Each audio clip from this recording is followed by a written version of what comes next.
depende na lang yan sa pakinabang. Mga sabik mata mo, mga gustong umabot, gusto ko pinagmukha na tayong unghang.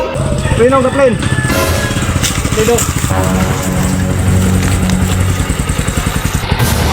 Aman imong helmet nimo, helmet.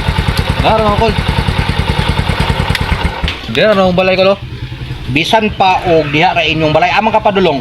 Diyan na, unahan. Bisan pa og diha ra kasaunahan basta gani magamit gani mog motor kinahanglan mag-helmet mo kay para ra pud na sa inyong safety. Sabot ka.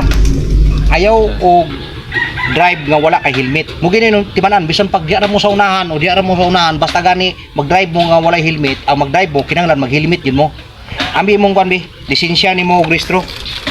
Eh mag-anad mo, unsa man mo rehistro og lisensya nimo.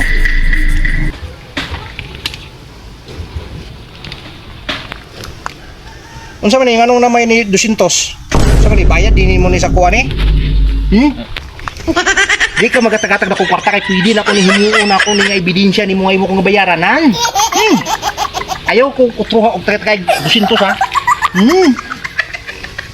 Ayaw ko tagay 200. Nya ngano man ni imong ID nimo nga ID man ni sa eskwelahan. Awiri na. Awiri ang kwarta. Ay wala ko mapangayo og kwarta. Ayo. Tagay kwartahan. Ay kung tagay kwarta buang ka. Unsa man ni imong kuan nimo, imong pangalan nimo? Roger na sir. Unsa imong ngalan nimo? Roger. Roger. Oh. Basig piki ni imong kuan nimo ha, imong ID nimo. Unsa man ni imong kuan nimo? Roger nimo, capital S ba ni? Ay, Matay. Unsa Roger nimo? Unsa man ni imong Roger, capital S ni siya?